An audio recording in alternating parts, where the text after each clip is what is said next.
My roommate never slept. When I first met Darren, he seemed totally normal, quiet, polite, a little socially awkward maybe, but in a harmless way. We found each other through a roommate finder site. I was desperate, rent was high, and he had a room available immediately. It seemed like a win. At first, everything was fine. We kept to ourselves, split bills, and coexisted like strangers who occasionally nodded in the kitchen. Then I started noticing weird things. The first red flag was the light under his door. It was always on, 24/7. At 2 p.m., 2 a.m., didn't matter. His bedroom light never went off. I figured he just kept odd hours, maybe worked from home or was some kind of night owl. But I never heard anything from in there. No music, no talking, no typing, no movement. Just silence and light. Then came the sounds. Late one night, I got up for water and passed his door. The light was still on, of course, but this time, I heard whispering. Dozens of voices, all layered over each other, like a crowd murmuring from inside the room. I stopped, pressed my ear to the door. The voices weren't in English. I couldn't place the language. It sounded wrong, like something pretending to be human. I knocked. Dead silence. The light stayed on, but the whispers stopped. I whispered his name. Nothing. The next day, I asked him about it. He smiled like he didn't understand the question. I was asleep, he said. I don't remember anything. But his eyes, they didn't blink enough. They looked through me like I was just something in the room, not a person. I started keeping track. For 2 weeks straight, I never saw Darren leave the apartment. Not once. No grocery runs, no trash, no laundry. Nothing. But food would be gone from the fridge. Trash would disappear. And every night, those whispers came back, longer, louder, closer. One night, I snapped. I decided to confront him. I knocked hard on his door. No answer. I twisted the knob. It was unlocked. I stepped inside. The room was freezing. The light bulb overhead buzzed violently, casting harsh white light. The bed was perfectly made. Desk clean. Nothing personal. No clothes, no shoes, no phone. Nothing. Except for the walls. They were covered, floor to ceiling, in scribbled symbols I'd never seen before. Thousands of them. Carved, painted, scratched. They pulsed faintly, like they were breathing.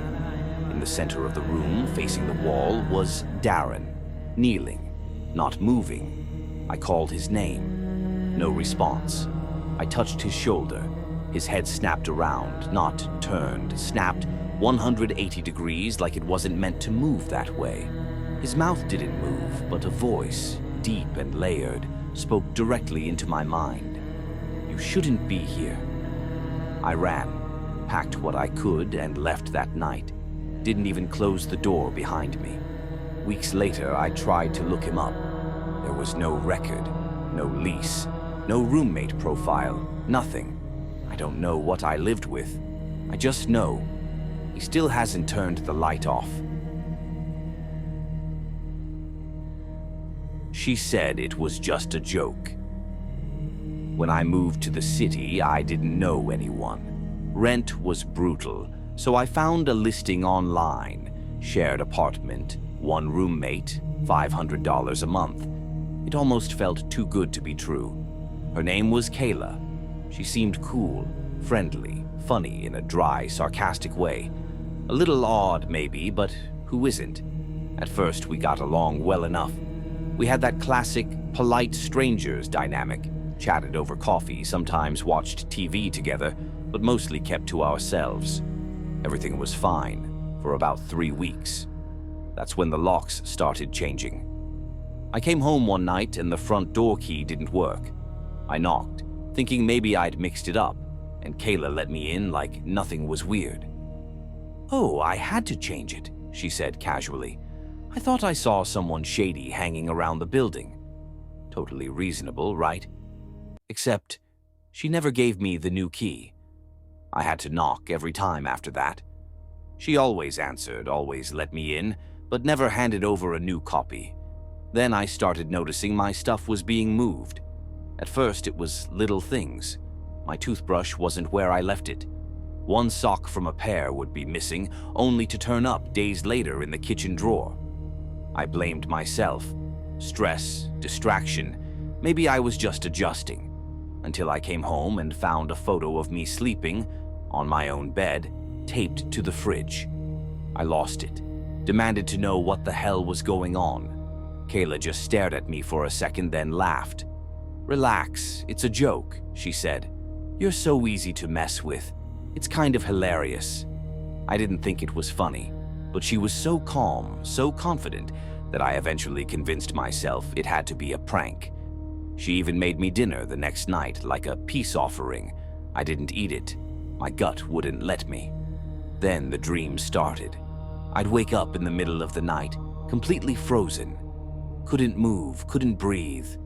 Just paralyzed. Every time I'd see her standing in the doorway, just outside my room, watching, smiling. Sometimes she'd whisper things I couldn't understand, like she was talking to someone who wasn't there. But in the morning, the hallway would be empty, and she'd be in the kitchen making eggs like nothing happened. I started sleeping with a knife under my pillow. One night, I woke up to her standing in my room, right next to my bed.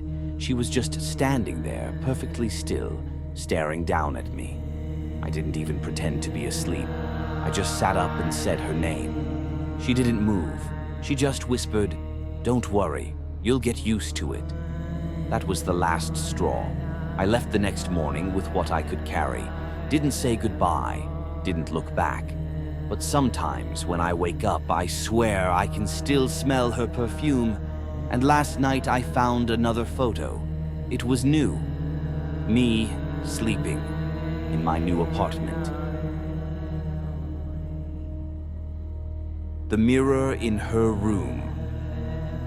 I should have known something was off the second I moved in with Rachel. The apartment was dirt cheap for the area, and she seemed normal enough when we met. Quiet, a little intense, but friendly. Her room was at the end of the hall, and mine was closer to the front. She made one thing clear from the beginning. "Don't go into my room, ever." She said it with a laugh like it was a joke, but her eyes didn't match the tone. Whatever. Boundaries, I get it. At first, everything was chill. We coexisted, ate dinner together sometimes. She kept to herself, always disappearing into that back room. Door locked, curtains drawn.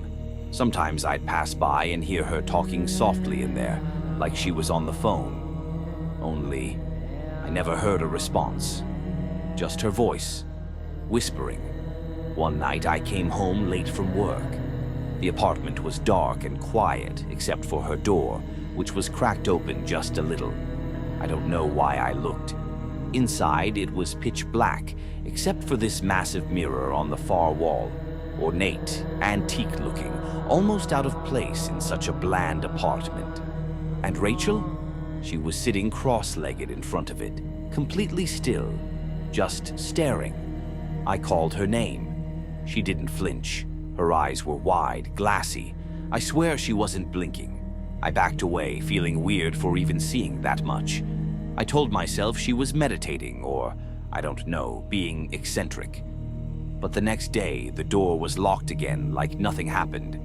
After that, the atmosphere in the apartment changed. I started waking up in the middle of the night to the sound of scraping, like nails on glass, always coming from her room. I asked her about it one morning, half joking, trying to play it cool. She just smiled and said, "Oh, he's learning to move." I thought she was joking. She wasn't. I stopped sleeping well. Every time I walked past her door, I felt it, like something watching me. One night I came out to get water and her door was wide open. She wasn't in bed. Just that mirror facing the hallway now. Nothing else in the room. As I passed, I glanced in. There was a figure standing behind me in the reflection.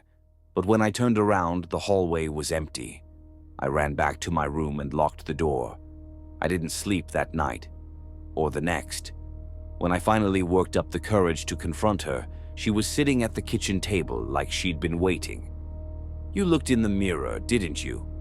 She didn't wait for an answer. "You shouldn't have done that."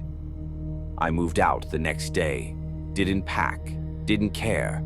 I just left. But sometimes when I'm brushing my teeth or passing a shop window, I'll catch a glimpse of someone else standing next to me in the reflection. Someone tall, thin, and grinning. The room behind the closet. When I found the listing, it didn't seem real. $400 a month for a room in a massive brownstone just outside the city. My name's Ryan, and I was dead broke, so I messaged the guy instantly. His name was Theo. Tall, quiet, strange. He never blinked enough. The first time I met him, he barely looked me in the eye, just handed me the key and said, "Rent's due on the 1st. Don't open the closet in the hallway." I thought he was joking, like some weird landlord hazing thing, but he wasn't smiling. Still, the place was clean, huge, and cold in a way I couldn't quite place. Like a museum or a church after hours. His room was in the basement. Mine was on the second floor. We barely crossed paths. For the first few weeks, nothing major happened, just small things. I'd hear footsteps in the hallway around 3 a.m., but too slow to be walking, too heavy to be Theo. Sometimes they'd stop right outside my door and just stand there. I'd hold my breath, waiting. Then they'd shuffle away. I'd bring it up in passing just to gauge his reaction, but Theo always gave me this flat, dead-eyed look and said, "You're imagining things. This house does that." One night, I forgot about the closet. I was heading to the laundry room and pulled it open without thinking. There was another door behind it. It wasn't part of the house's layout. Old wood, iron handle, black paint peeling. The kind of door you don't find, you stumble into. I stood there, frozen. There was a smell coming from behind it.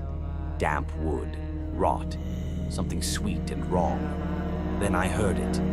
A faint knocking from the other side. 3 slow knocks. I slammed the closet shut and pretended I never saw it. But the next morning, Theo was in the kitchen, staring out the window like he hadn't slept. Without turning around, he said, "You opened it." I tried to deny it, but he just shook his head. "If it talks to you again, don't answer. No matter what it says, don't let it know you heard it."